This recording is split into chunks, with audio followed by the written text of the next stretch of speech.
Խաչմերուկ, ամեն մի հարց ունի մեկ պատասխան։ Այժմ դիտարկենք այս ամենը, բայց մինչև այդ ասեմ, որ մի քանիսը խոսում են, որ ես այս ֆիլմերը դնում եմ աշխատելու համար YouTube-ում։ Նշեմ,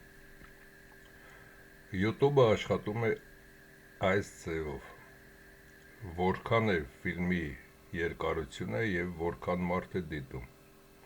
որքան շատ ժամանակ են դիտում, ժամանակն է կարևոր, ժամանակն են դիտում մարդիկ և այդ ընթացքում իրենք ինչ ռեկլամներ դնում են, այդ ռեկլամներով է որոշվում, թե որքան ես աշխատում։ Ես 10 ամենից շատը 12 ֆիլմ ես ամիս եմ մի քիչ շատ ձրել, երևի 4-5 ֆիլմ,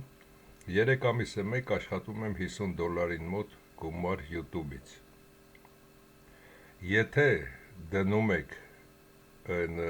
ձեռքը վերև նշանը, այդ դեպքում դա ոչինչ չի բերում, կամ ինչ-որ կոմենտարյաները գրում դա էլ ոչինչ չի բերում։ Միայն այդ երկուսը օգնում են, որպեսզի այլ մարդիկ նույնպես կարողանան դիտել, այսինքն պարբերականությունը շատացնում է և պատահական մարդիկ այդ արհեստական բանականությունը գցում է նաև նրանց, առջև է դուրս գալիս, որպեսզի նայեն։ Օրինակի համար ինձ մոտ նայում է վերջերս 6000-ից ոչ ավել, երևի մի 7-8 հազար նայած ֆիլմի։ Ես այդ սենսացիոն ֆիլմեր էլ չեմ դնում, որպեսզի այդքան չնայեն։ Հիմա այստեղ նաև երկրորդը, իմ աշխատանքը, որը ես կատարում եմ, իմ ժամուկես վարձատրությունը հավասար է այդ 3 ամսվա այդ $50-ին։ Ոչ, իմ 40 րոպեվա աշխատանքը հավասար է դրան։ Այսինքն ես 40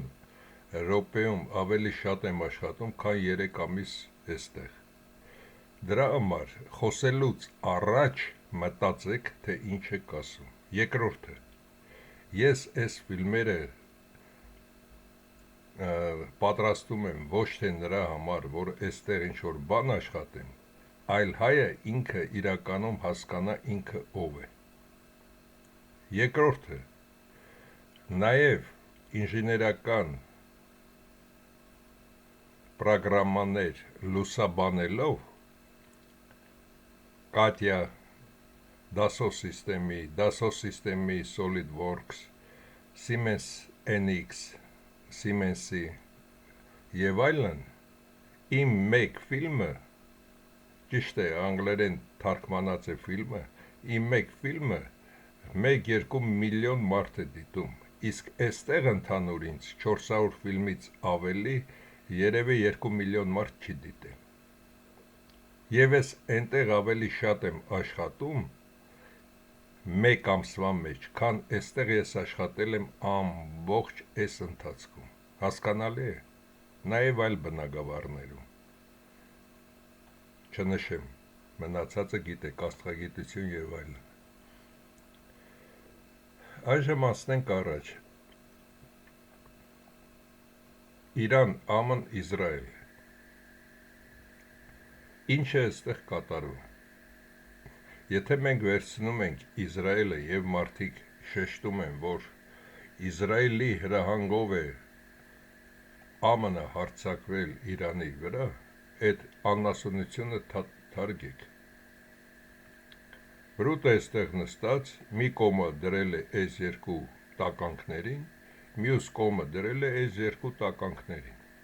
Եվ ինչ է կատարում, որպեսզի այս մասը, այսպես, թե միգուցե այսպես, նրանց այսքանն է հարկավոր,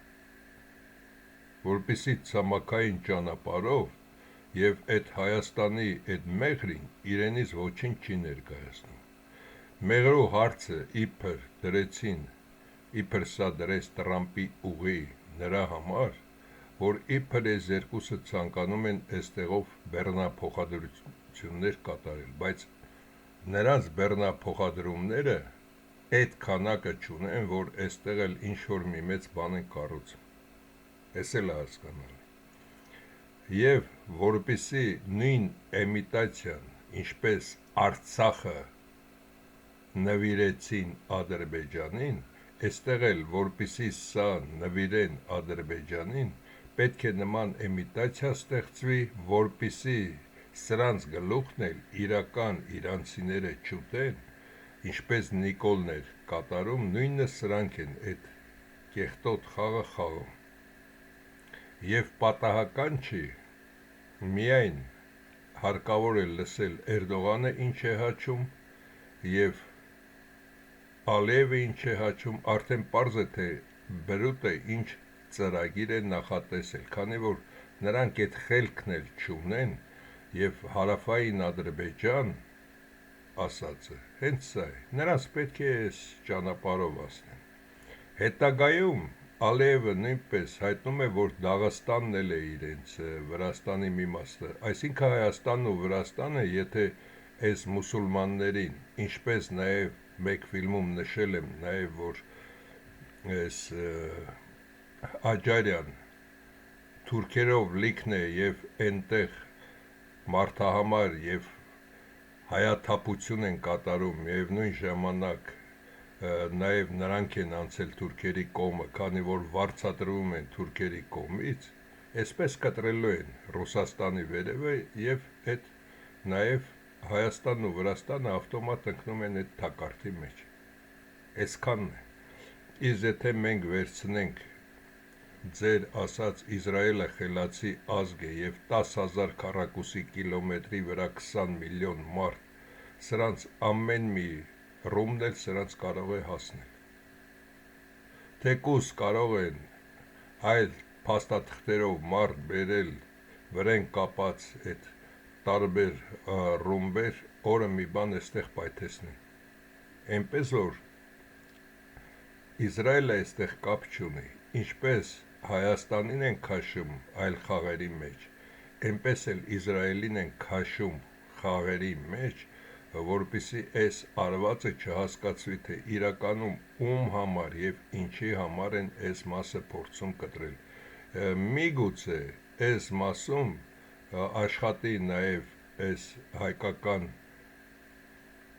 Տրամպի ասած այդ միջանցքը, այստեղ այդքան չվերցնեն, բայց այստեղ էլ են իրենք, պետք է վերցնեն, և իրենց հարկավոր է, որպեսզի թեկուզ ամբողջ Կասպից ծովից միայն կտրեն Իրանը, և դա իրանցիները չհասկանան, թե ինչպես տեղի ունեցավ, դրա համար է այս ամբողջ այս ցիրկը տեղի ունենում, սրանց ռմբակոծությունը, սրանց մեծ խոսալը և սրանց, այս ամբողջը սա ցիրկ է։ Լրտեսները, լրատվամիջոցներ, հետո չասեք չեմ ասել, ինչպես այս տականքին, որ Սերժը դնում էր, ասացի սրա հեռախոսը գողացեք, միացեք, տեսեք, որ ձեզ չեն ընդունելու այդտեղ, սա կազմակերպված է, որ միայն սրա թևը անցնի, և սրանք հանձնում են սրան, որպեսզի սա Արցախը տա, ասեցիք չես ասել, հիմա պարզ ասում եմ, լրատվամիջոցներ, իմ նման խոսացողներ անկախ, թե լրատվամիջոցներ, թե այլն, թե կուսակցություններ, ովքեր կգան հետևներդ կհամբուրեն, որ օգնեք ալիքին կամ օգնեք կուսակցությանը, որպեսզի մենք հաղթենք այս տականքներին, ոչ մեկին ոչ մի գրոշ չտաք, ոչ մեկին բացարձակապես, թե Ամերիկայի, թե Եվրոպայի, թե Ռուսաստանի, թե Հայաստանի հայերդ, հիմար չգտնվեք որևէ մեկին սրանցից որևէ գումար տալու։ Այս լրտեսները ինչով են Հայաստանում կարողանում վխտալ և վախ չունեն, լրատվամիջոցներով իրենց կեղծ ստեղծած նաև նոր կուսակցություններ, թաղապետեր և թաղային հեղինակություններով, այն մնացած ժողովուրդը, որը նորմալ մտածող է, նրանց մեջ էլ մի քանի հիմարը կան, ասելով ավտարիցետ տղա է, բա ինչ անենք, նրա ասածը մեզ համար օրենք է, չհասկանալով, որ այդ ավտարիցետը սրանց թուլեն է։ Տոտալ վերահսկողություն են Հայաստանում հաստատել, Մոսադն էլ վխտում է Արարատ հյուրանոցում, ռուսական բլեվ, իբր սրանք Ռուսաստանին են ծառայում, այս քանի օրն էլ սա են ջհուդի ամուսնուն Սամվել Կարապետյանը առաջարկում, այդ ամենը արվում է նրա համար, որ սա է առաջարկել եւ միակ, եթե գտնես այս երկուսի մեջ կարար, այդ Սամվելի ու սրա մեջ կարար գնալ պատերազմը, որպեսի նորից մնա սա։ Իրենց հարկավոր է, որպեսի մնա սա։ Եթե սա մնում է, հայերը իրեն չեն ոչնչացնում։ Եթե Սամվելն էլ է գալիս, հայերը ոչ սրան, ոչ էլ սրանց ոչ մեկին չեն ոչնչացնում։ Եվ այս պարազիտը հիմա մի համեմատություն բերեմ, որպեսզի հասկանաք։ Վազգենը սրան էլ էր ծեծել եւ վրան փիշի կարե։ Վազգենը սրան էլ էր ծեծել։ Այս մեկը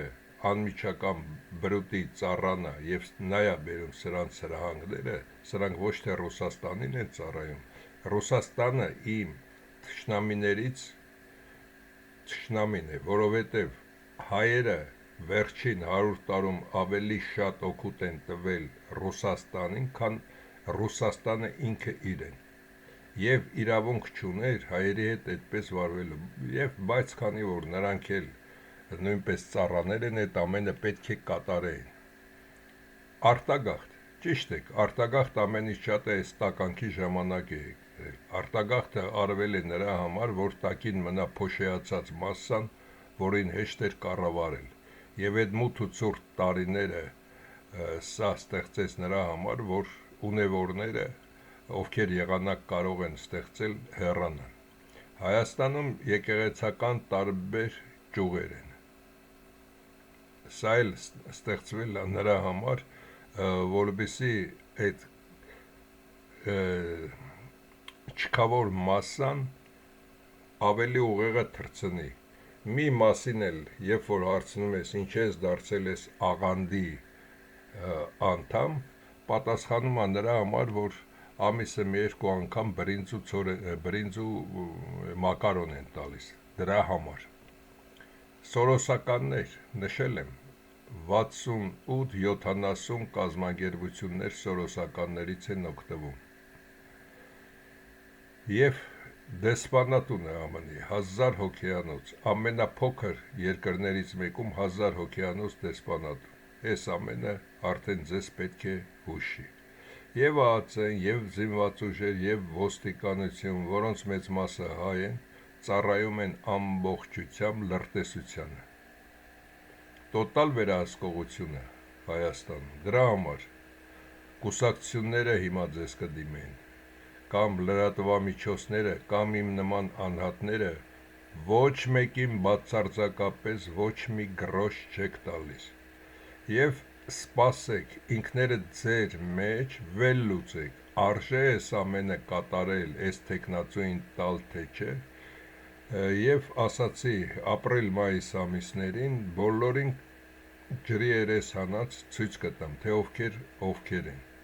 Եվ եթե դիտարկում եք ինչ-որ մի թեկնածուի, որոնք այսօր Հայաստանում վխտում են, ապա կապեք սրանց այս 4-ից որևէ մեկի հետ եւ կգտնեք իրական պատասխանը։ Բայց մինչև կապելը տարբեր ձևերով ստուգեք, սա որտեղից է ստացել իր արմատները եւ ոնց է դուրս եկել, ոնց է հիմա ճյուղավորվել եւ ինչի է նա դարձել կուսակցություն եւ ինչի համար է պայքարում, երբ որ Հայաստանում պայքարելու ոչինչ էլ չկա։ Միայն կա սատկացնել եւ ոչինչ։ Այժմ մի ֆիլմում մի քանի օր առաջ ասել եմ, նորից կրկնեմ։ Հայաստան, Ազգերի լիգան պեչատեց, որ Հայաստանը սա է։ Այս անձնավորությունը նույնպես, որպես կուսակցություն, տարբեր տեղեր են գնում, դե մեզ օգնեք, որպեսի մի 2-3 միլիոն է պետք, որպեսի այդ հարցը բարձրացնենք։ Արա Պապյան եւ քու նմանները եւ մյուսները։ Հետագայում ստեղծվեց ՄԱԿ-ը, այժմ էլ կամ ոչինչ, նոր աշխարհ են կառուցում անգլոսաքսերը եւ այս սրանք սա չկա, սա էլ կարող է վերանա եւ դրանով այդ Տրամպի նոր ինչ-որ բան Նիկոլին էլ քաշեցին, որպեսզի այս հարցը չբարձրացվի։ Այս հարցը ոչ թե պետք է բարձրացվի, այս հարցը միայն կոնստիտուցիայի, մեր սահմանադրության հարց է։ Այդ 30,000 քառակուսի կիլոմետրի վրա գիծ քաշել եւ գրել Հայաստանի Հանրապետության տարածքը այսքան է 160,000 քառակուսի կիլոմետր եւ նկարել քարտեզը, մի պունկտ ավելացնել, գրել, որ բռնագրաված է այսքանը այս երկրների կողմից, բայց սա հանդիսանում է Հայաստանի Հանրապետության տարածք, քանի որ աշխարհը ճանաչել է այդպիսին Հայաստանի Հանրապետությունը։ Իսկ սրա բարձրացրածը, որ տանք ՄԱԿ-ի դատարան տալու էստեղ հարց չկա, կամ ՄԱԿ-ը պետք է ինքը, երբ որ դու ՄԱԿ-ում հայտնում ես, որ սա մեր տարածությունն է, ազգերի լիգան է ճանաչել ՄԱԿ-ի նախորդը, եւ ՄԱԿ-ը պետք է ճանաչի այս տարածությունը, ՄԱԿ-ը արդեն ճանաչած ունի այս տարածքը։ Դու միայն պետք է գտնես 10 ՄԱԿ-ի դատարան, որ սրանք քո տարածությունը անլեգալ օգտագործում է եւ դրա դիմաց դու այս երկուսից պահանջես գումար։ Միևնույն ժամանակ, որ երկիրը քո թիկունքին կկանգնի կամ դու կհզորանաս, թե ոչ, որպեսի այս տարածքները հետ բերես, բայց այդ գումարը, երբ որ դրվեց սրանց վրա, նրանք պետք է Հայաստանին վճարեն։ Այժմ հասկացաք բոլորը։ Իսկ այժմ պատմական այլ փաստեր, որպեսզի ավելի լուսավորվեք եւ հասկանաք մեր հայ լինելու իրական իմաստը։ Այստեղ վերնագրեր չեմ գրել, դիտարկում ենք աշխարհում ինչպես են ճանաչում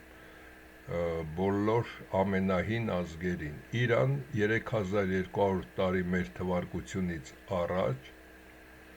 Եգիպտոս 3100, Վիետնամ այսքան, 4-րդ տեղում Հայաստանն է, հետո Չինաստան, Հնդկաստան, Հունաստան, Եգիպտոս եւ Ճապոնիա։ Այժմ այս ամենի մի մասը, որոնք մեզնից վերև են եւ միայն Հունաստանը, Չինաստան, Հնդկաստան էլ այլ հարցով դիտարկենք, որպեսզի հասկանանք, որ այսպես ներկայացրել են, սա իրականություն է, թե ոչ, եւ մենք ով ենք իրականում աշխարհում։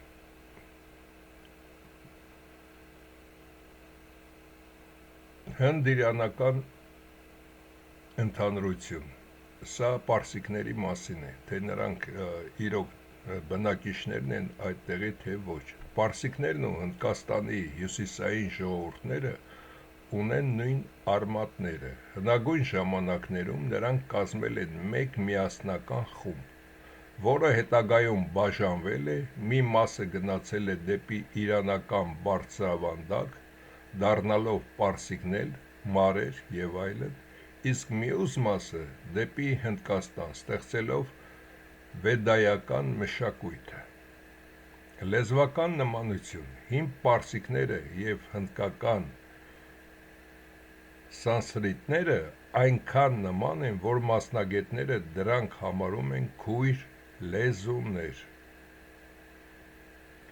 Գենետիկա, գենետիկորեն այս երկու խմբերը շատ մոտ են, նրանք Հնդկաստանի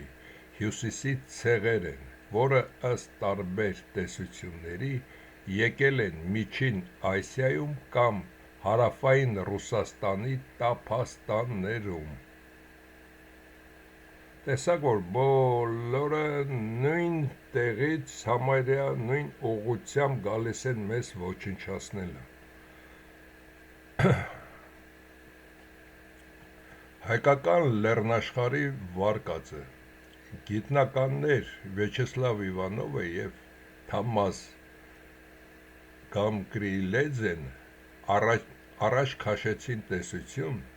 ըստ որի հնդեվրոպական արիական մայր լեզուն ձևավորվել է հենց հայկական լեռնաշխարհում և հարակից տարածքներում։ Սա նշանակում է, որ հայերը ոչ թե եկվոր են, այլ այդ հնագույն մշակույթի ժառանգորդն ու կրողը իրենց բնորանում։ Գենետիկական ընդհանրություն։ Ժամանակակից գենետիկական հետազոտությունները ցույց են տալիս, ես էլ ձեզ գենետիկական քարտեզներ մի երկու անգամ ցուցադրել եմ, բացի այդ քարտեզը ունի նաև բացատրական հիմքեր եւ այլն, դա էլ կարող եք մտնել այդտեղ կարդալ, որ հայերի գենետիկական կոդը գրեթե չի փոխվել վերջին 5000 տարվա ընթացքում, մինչդեռ շատ այլ ազգեր ձուլվել կամ տեղաշարժվել են, հայերը պահպանել են այն նույն գենաֆոնդը, որն ունեցել են բրոնզեդարյան բնակիչները։ Ար, Արարատ, Արի, շատ հետազոտողներ նկատում են, որ արմատի առկայությունը հայկական տեղանուններում աստվածների անուններով Արայ և Արի քաչ ազնիվ բառի մեջ։ Սա համարվում է հոգևոր և լեզվական հնագույն արեական արժեքների հետ։ Հնագիտություն։ Հայաստանի տարածքում հայտնաբերված հնագույն գտածոները, օրինակ Շենգավիթի կամ Լռաշենի մշակույթները, փաստում են բարձր զարգացած քաղաքակրթության մասին, որն իր ազդեցությունն է թողնել հարևան տարածքների վրա։ Այժմ հասկանալի է, թե դուք ով եք և ինչ եք կատարում, և կշարունակեմ, որպեսզի ամեն ինչ սկուտեղի վրա պարզ լինի ձեզ։ Հեքսոսների արշավանքը։ Պատմականորեն հայտնի է, որ մեր թվարկությունից առաջ 17-րդ դարում Եգիպտոսը նվաճեցին հեքսոսները, որոնք բերեցին մարտակառքեր, ձիաբուծություն և նոր զենքեր։ Շատ պատմաբաններ հեքսոսներին կապում են հնդեվրոպական և հայկական տարրերի հետ, քանի որ այդ տեխնոլոգիաները ծագել են Հայաստանի մեր տարածքներում, մերը ես եմ ավելացել։ Ճարտարապետական գիտելիքը։ Տեսություն կա, որ բուրգերի կառուցման համար անհրաժեշտ աստղագիտական և մաթեմատիկական գիտելիքները, օրինակ քարահունջի կամ պորտասարի նմանությամբ, կարող էին տարածել հայկական լեռնաշխարհից դեպի հարավ։ Աստվածների պանթեոնը։ Որոշ հետազոտողներ նմանություններ են տեսնում հայկական հայ, առ և եգիպտական Ռա արևի աստված անունների և խորհրդանիշների միջև։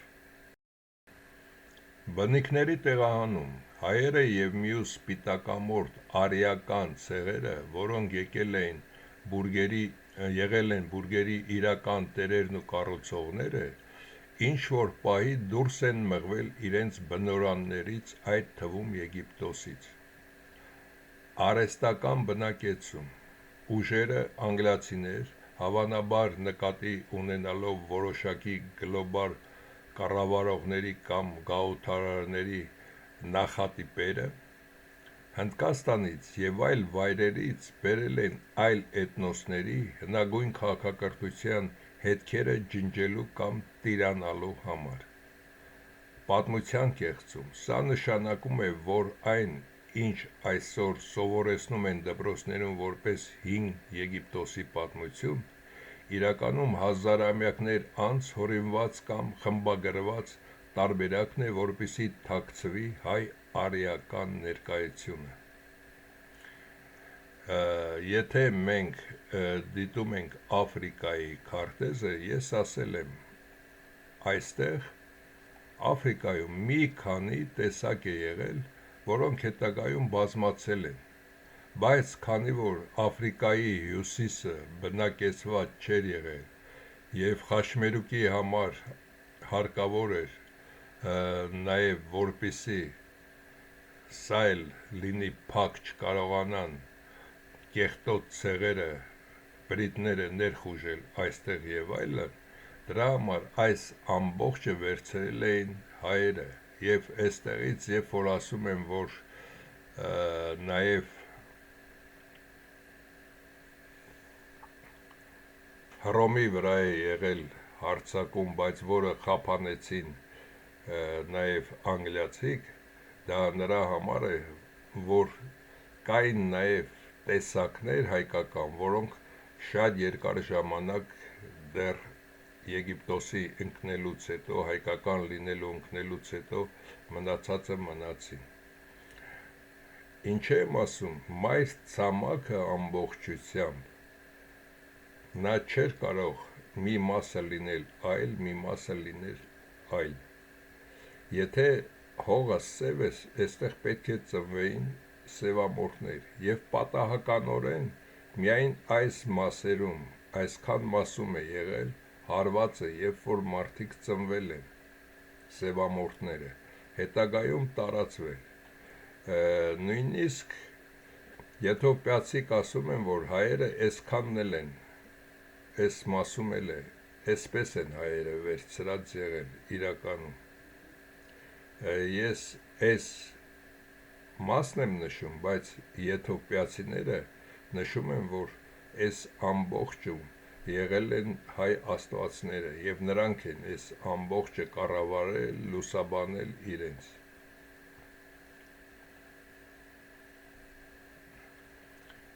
Տարբերությունը հին եւ նոր բնակչության միջև գենետիկական վերջին հետազոտությունները, օրինակ Մարս Պլանկի ինստիտուտի ուսումնասիրությունը, ցույց են տվել, որ հին եգիպտացիները գենետիկորեն ավելի մոտ են եղել մերձավոր արևելքի եւ Լևանտի ժողովուրդներին, այդ թվում հայերին ու անատոլիական ցեղերին։ Անատոլիան էլ դա մենք ենք նորից, այստեղ էլ են կեղծում թեպետ, բայց մենք ենք։ Սուբսահարյան աֆրիկյան գենի ավելացումը ժամանակակից եգիպտացիների մեջ աֆրիկյան Սահարայից հարավ գտնվող ցեղերի գենետիկական ներդրումը մոտ 8%-ով ավելի շատ է, քան հին եգիպտացիների մոտ ժամանակի ընթացքում հարավից բնակչության ներհոսք է եղել։ Արաբական ազդեցություն 7-րդ դարի արաբական նվաճումները բերեցին նոր գենետիկական շերտ, մոռացա արաբների մասին նույնպես խոսեմ, բայց այն հիմնականում փոխեց լեզու եւ կրոնը, ոչ թե ամբողջական գենեֆոնդը։ Ում են նման։ Այսօրվա եգիպտացիները գենետիկորեն ամենամոտն են Լևանտի, սիրիացիներ, լիբանանցիներ եւ մերձավոր արևելքի բնակչությանը, իսկ քրիստոնյա դպտիրները համարվում էին հին եգիպտացիների գենետիկական ամենամոտ ժառանգները, քանի որ նրանք դարեր շարունակ խուսափել են խառնվելուց։ Այսպիսով, գիտությունը հաստատում է, որ հին եգիպտացիները ավելի շատ հյուսիսային, մերձավոր արևելյան տիպ է եղել, քան այսօրվա բնակիչները։ Տեսնում եք, որ ամեն տեղ խարդախությունը կա։ Բնիկների տեղաշարժ, այն ինչ մենք անվանում ենք հին Եգիպտոս, իրականում եղել է հայ ազգի նախնիների ստեղծած համաշխարհային ցանցի մի մասնաճյուղը, հետևաբար դա ոչ թե ուրիշ ազգի, այլ նույն քաղաքակրթության շարունակությունն է եղել այս աշխարհագրական վայրում։ Ինքնության փոփոխություն, երբ հազարամյակներ առաջ այդ տարածքներից քշեցին բնիկ սպիտակամորթերի եւ բերեցին այլ ցեղերի,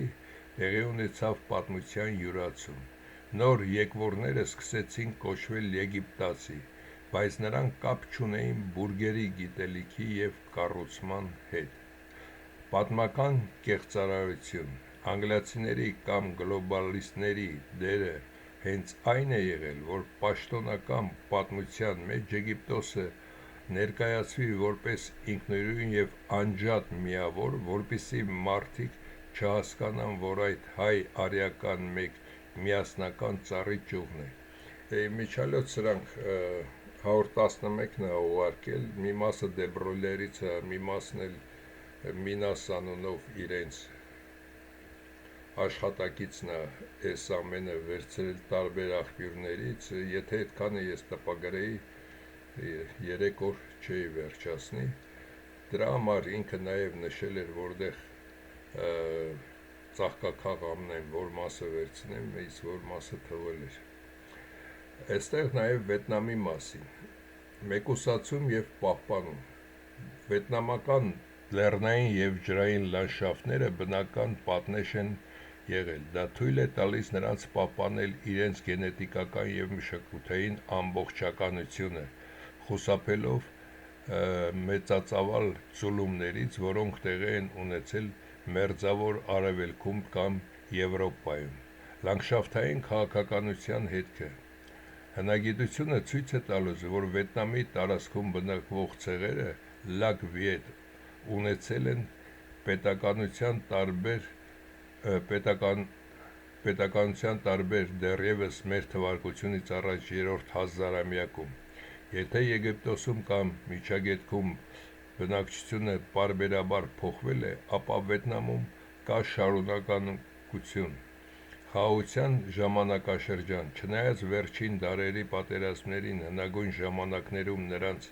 հեռավորությունը արիական և սեմական մեծ բախումներից թույլ է տվել մնալ սեփական ավանդույթների մեջ։ Ես մի քանի տարի առաջ, 20 տարի առաջ մի վետնամցու հետ էի խոսում և նա նույնպես շեշտում էր, որ ասեց քրիստոնյաները էշ եք, քանի որ փայտիր եք հավատում կամ մեռելի, իսկ մենք հավատում ենք իրական աստվածների, որոնք մարդ են եղել, եկել են, մեզ սովորեցրել են և մենք այնինչ գիտենք, դա մարդ աստվածներից է և նշեց նաև այդ մասին, որ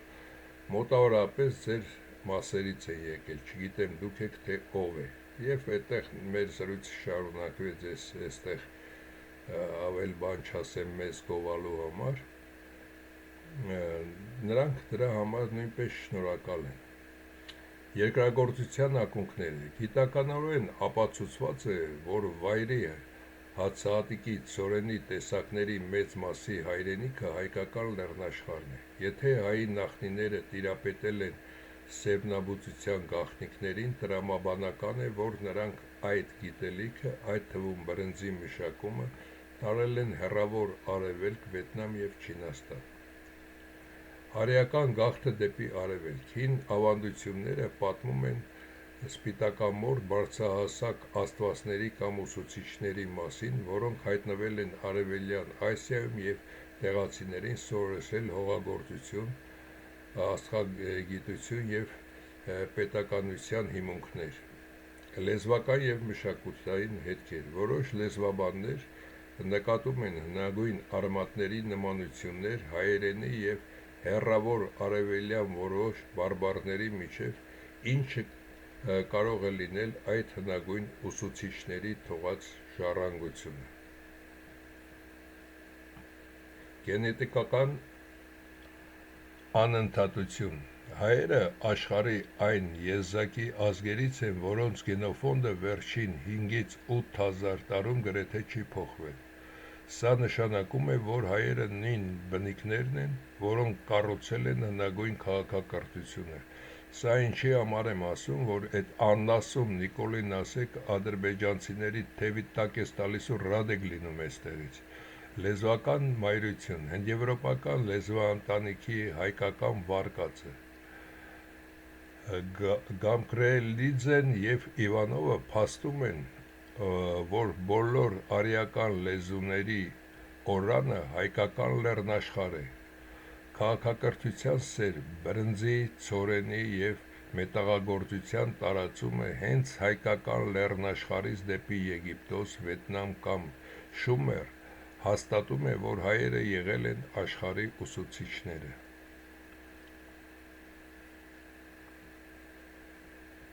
Քաղաքական վերահսկողություն։ Եթե ընդունվեր, որ հայերն են բոլոր գիտելիքների, լեզվի և տեխնոլոգիայի բուրգեր, երկրագործություն իրական արարիչը, ապա հայկական լեռնաշխարհը կդառնար աշխարհի հոգևոր և քաղաքական կենտրոնը։ Դա ձեռնտու չէր գլոբալ տերություններին, անգլիացիներին կամ արևմտյան էլիտային, որոնք ուզում էին կառավարել աշխարհը սեփական կանոններով։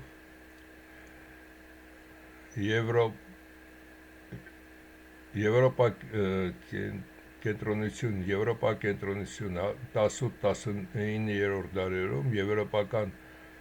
գիտնականները ստեղծեցին մի թեզ, ըստ որի քաղաքակրթությունը սկսվել է Հունաստանից, քանի որ հույները մշակութային առումով ավելի մոտ էին իրենց։ Հայաստանը լինելով ավելի հին և առանցքային խանգարում էր այդ պարզեցված մոդելին, ուստի հայերին ներկայացրեցին որպես լոկ մի փոքր քրիստոնյա ազգ, այլ ոչ թե արիական ակունք։ Գիտելիքի յուրացում հույները շատ բան են ժառանգել հայերից՝ փիլիսոփայություն, աստղագիտություն, դիցաբանություն, բայց արևմուտքը նախընտրեց այդ ամենը վերագրել հույներին, որպեսզի կտրի կապը իրական աղբյուրի՝ հայկական բարձրավանդակի հետ։ Հոգևոր ստրկացում։ Իրական պատմությունը խլելով, նրանք փորձեցին թուլացնել հայի ինքնագիտակցությունը, երբ ազգը չգիտի, որ ինքն է ստեղծել բուրգերը կամ սովորեցրել աշխարհին բրինձ ցանել, նրան ավելի հեշտ է կառավարել և ենթարկեցնել։ Այս կետը մի քանի անգամ կարդացեք, որպեսզի հասկանաք այդ տականքները ինչ են անում։ Հիմա խաչմերուկի մասին։ Մի քանի հարգելի իմ դիտորդներից գրում են, որ իրենք զգում են, որ իրենք ծովափներում են ապրել իրենց նախնիները և այս մասերը դրանք իրենց խորթ չեն, այլ շատ հարազատ մասեր են։ Սիրելիներս, դուք բոլորը ճիշտ եք, ինչի համար այժմ ներկայացնեմ, որպեսզի իմանաք։ Խաչմերուկը հայերը հենց այսպես էին կտրում, այստեղ թողնելով միայն այս մասը։ Իտալացիներ կոչվածները նրանք միայն այստեղ են եղել, և այս ամբողջ քաղաքակրթությունը այստեղ ինչ կառուցվել է, հետո դրան նման օրինակ մեր թողած պրոյեկտներով կառուցել են նույն հիմքի վրա առանց հիմքը փոխելու այստեղ և այստեղ, այդ բոլորը հայկական է։ Եվ ինչպես է բաժանվել, Աֆրիկայում ցույց տվեցի, իսկ այստեղ բաժանվել է այսպես։ Իսկ վերևի մասը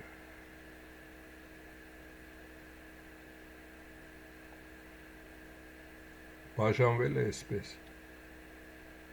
Իսկ ներքևս ամբողջը սրանք Հայաստան են, այս ամբողջը Հայաստան է։ Ձեզ ինչ է թվում։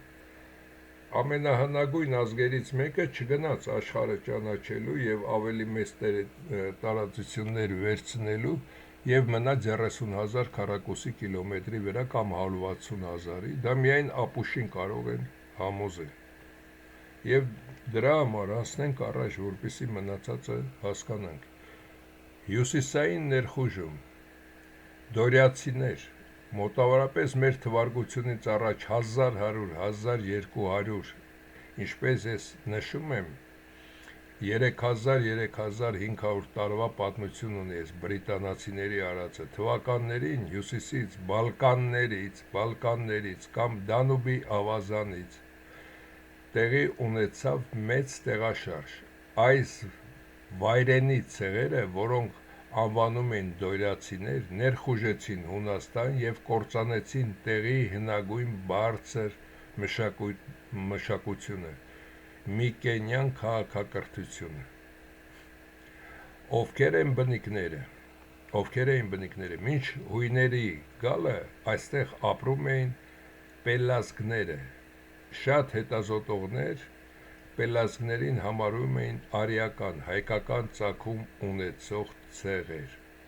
Հույները եկան, նվաճեցին նրանց, այսինքն բրուտները նախ արեցին, հետո հույներին բերեցին այդտեղ բնակեցնեն, ինչպես հիմա Նիկոլի միջոցով ասեցին հետ գնացեք ադրբեջանցիներին Արցախ եւ այլն։ Ինչպես նշել եմ, սկզբից վիկինգները եկան գիշերը իբր բարեկամեն կերան խմեցին հայերի հետ գնացին, գիշերը թաքուն եկան ամեն ինչի տեղը իմանալով, գյուղեր, քաղաքներ ավիրեցին, հետո թուրքը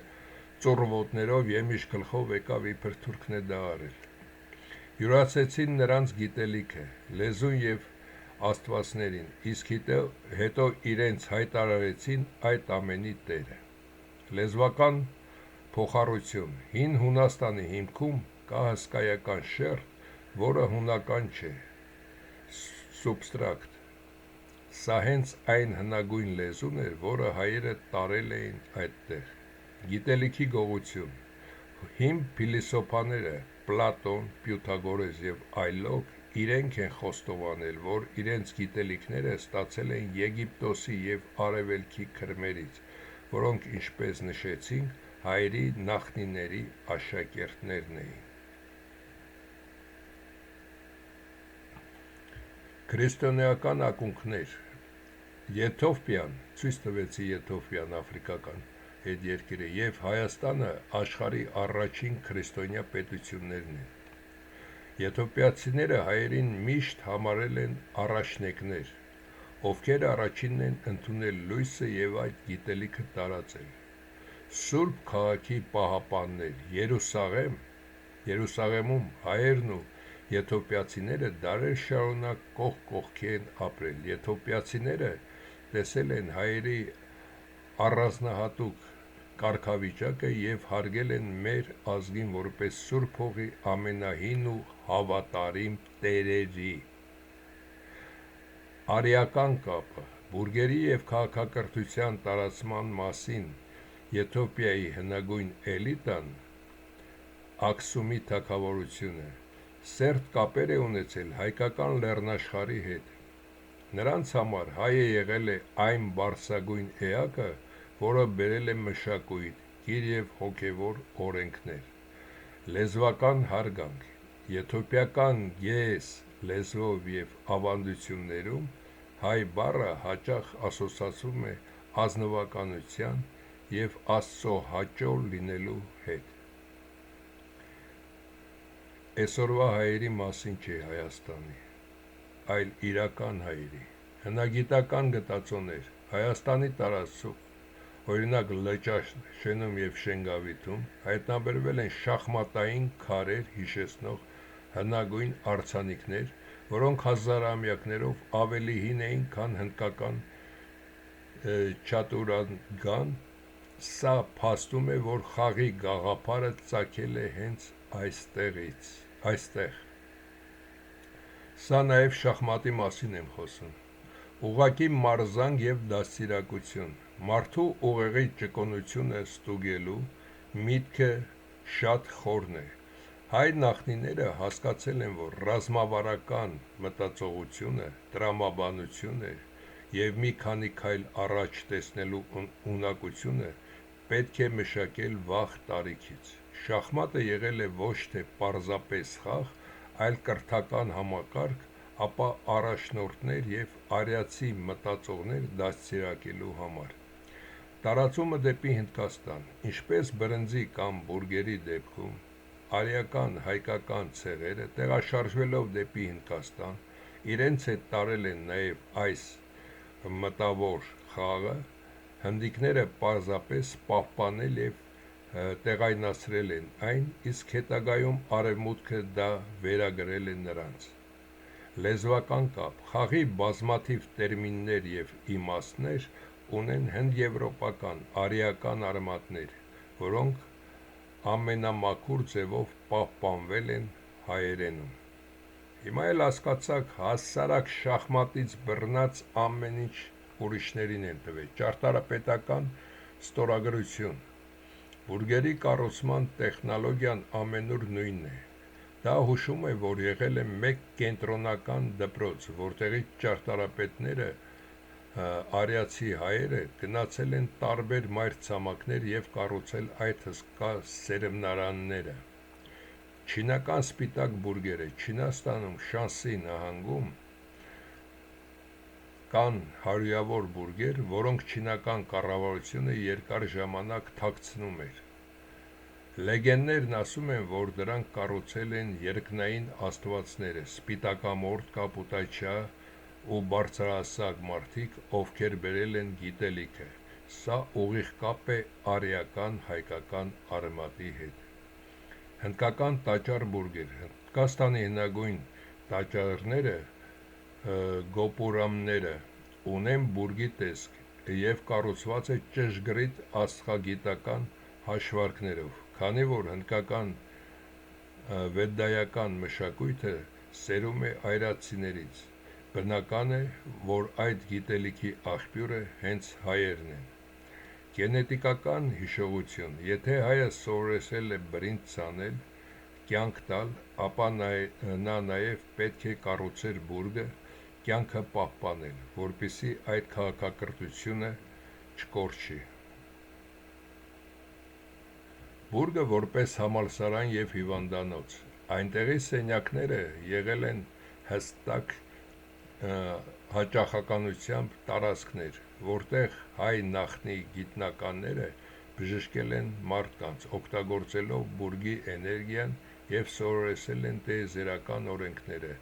Սերմ տալը այստեղ ունի երկակի իմաստ, թե բնական սերմեր, թե գիտելիքի սերմեր։ Մումիաների գաղտնիքը Եթե այնտեղից հանված մումիաները պատկանել են հայ այրացի գիտնականներին, որը գերմանացի գիտնականը շեշտում է և մի քանի մումիաներ նաև հայերն ունեն, որ դրանց գենը հայկականը, ապա դա կփոփոխեր ողջ պատմությունը։ Այդ պատճառով էլ պաշտոնական գիտությունը թաքցնում կամ կեղծում է գենետիկական տվյալները, որպեսզի աշխարհը չիմանա բուրգերի իրական տերերի ինքնությունը։ Կառուցվածքի խեղաթյուրումը Ներքին սենյակների ու անցքերի մասին տեղեկությունները սահմանափակվում է, որպեսզի մարդիկ չհասկանան բուրգի ֆունկցիոնալ նշանակությունը։ Այն եղել է կենդանի օրգանիզմ, որը ծառայել է մարդկության զարգացմանը։ Աստղագիտական կողմնորոշում Անի կոդը Բուրգերի դասավորությունը համապատասխանում է երկնային համաստեղությունների այնպես, ինչպես Հայաստանի Հանրապետությունում Քարահունջում կամ հնագույն աստղադիտարաններում։ Այս գիտելիքը մշակվել է հայկական լեռնաշխարհում և բուրգերը կառուցողները կառուցել են հենց այդ հայկական աստղագիտական դպրոցի հաշվարկները։ Չափման միավորներ Բուրգերի կառուցման մեջ օգտագործված մաթեմատիկական հաստատունները, օրինակ ոսկե հատումը, կախված են այնպիսի հնագույն չափման միավորների հետ, որոնք արմատներով գնում են դեպի արիական հայկական սրբազան երկրաչափություն։ Էներգետիկ սենյակներ Բժշկող սենյակների կառուցվածքը կրկնում է հայկական լեռնաշխարհի հնագույն ժայռափոր տաճարների և քարանձավային համալիրների տրամաբանությունը։ Դրանք նախատեսված են եղել մարդու հոգևոր և ֆիզիկական վերականգնման համար, ինչը բնորոշ է միայն առաջակարգ քաղաքակրթությանը։ Սերմերի պահպանման տեխնոլոգիա Բուրգի ներսում ստեղծած միկրոկլիման, որը թույլ է տալիս հազարամյակներով պահել սերմի կենսունակությունը, հայտնի է եղել հայ նախնիներին, ովքեր տիրապետել են բնության գաղտնիքներին։ Տոնական և ծիսական կիրառում Մինչև պատերազմական գործիք դառնալը այդ նյութն օգտագործվել է տոնախմբությունների ժամանակ լուսային և ձայնային էֆեկտներ ստեղծելու համար։ Հին հայերը տիրապետել են քիմիական տարրերի ծծումբ, բորակ գաղտնիքներին և նրանք կիրառել են արևի և արարչի փառաբանման ծեսերում, երկրի վրա երկնային լույս ստեղծելով։ Քիմիական գաղտնիք Հայկական լեռնաշխարհը հնագույն ժամանակներից եղել է մետաղագործության և քիմիայի կենտրոն։ Վառոդի բաղադրիչները հասանելի են եղել հայկական լեռներում և հայ ալքիմիկոսները դեռ հազարամյակներ առաջ գիտեին դրանց պայթյունավտանգ և լուսարձակող հատկությունների մասին, այն որ ասում է բրուտը ասում է վառոտը չինացիներն են ստեղծել, դա նույնպես հայերն են, իմիջիալոց նաև ծծումբը Սոչիի մոտ գտնվող Մացեստայում կա, այդտեղ հայերը Քրիստոսից առաջ դեռ 5000 տարի առաջ են այդ հողերը արդեն ունեցել իրեն ձեռքում, գիտելիքի փոխանցումը Չինաստանին, ճիշտ այնպես, ինչպես բրնձի կամ բուրգերի դեպքում հայ այրացի ուսուցիչները հասնելով արևելք, տեղացիներին սովորեցրել են նաև հրագործության արվեստը, չինացիները պարզապես պահպանել են այդ տեխնոլոգիան, իսկ արևմուտքը հետագայում հարմար է համարել գյուտը վերագրել հեռավոր Չինաստանին, որպեսզի չշեշտվի հայերի ինտելեկտուալ գերիշխանությունը։ Անունների կապը հետաքրքիր է, որ շատ հին տերմիններ, որոնք կապված են կրակի և պայթյունի հետ, ունեն արիական արմատներ, որոնք մինչ օրս կենդանի են հայերենում։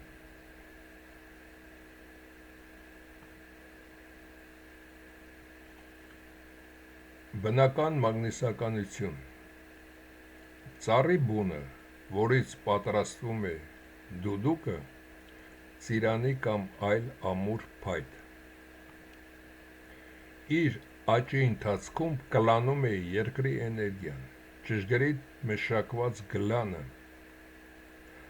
հավասարակշռության մեջ գտնվելով կարող է արձագանքել մագնիսական միջօրյականներին։ Այսինքն, սա բացատրեմ ավելի պարզ կլինի, ինչպես գիտեք, որոշ նաև դուդուկ նվագողներ դուդուկի ծայրին ավելացնում են ավելի այլ ձայներ ստանալու համար,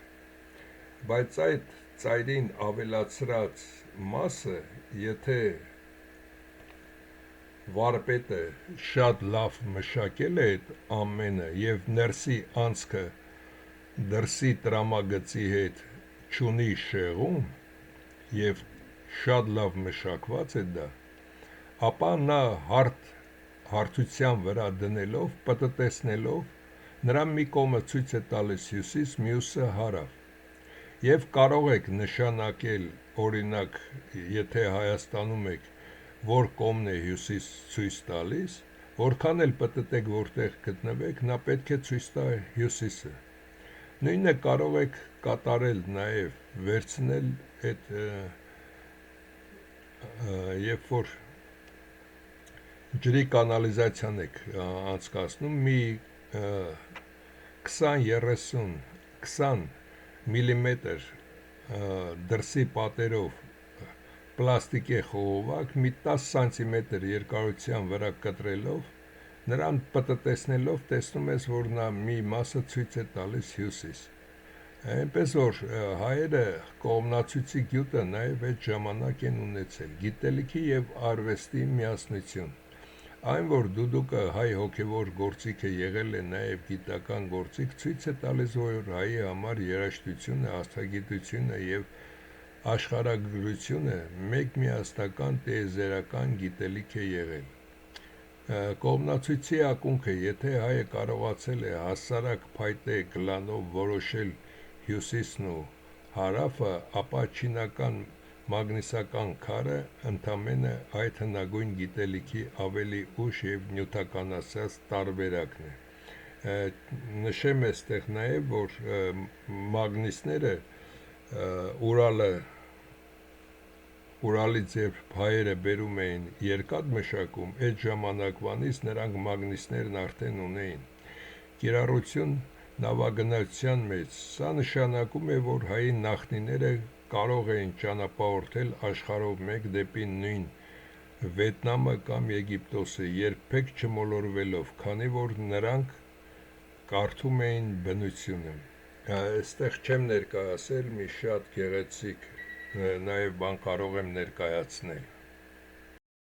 Կարմիր մայրցամաք, հայ աստվածներ, աշխարհի նաօրինական, պատվախնդիր և բարի կարմիր մայր ցամաքի էթնիկ ազգին։ Մենք երկար չկարողացանք աշխարհը պահել բարիության և համերաշխության մեջ, մեզնից այն խլեց և մեզ միևնույն ժամանակ բոլոր կարմիր ցամաքի էթնիկ ազգերին բրիտանացիք և բրիտանացիների հրանգով ֆրանսիացիք, իսպանացիք և պորտուգալացիք բնաջնջեցին։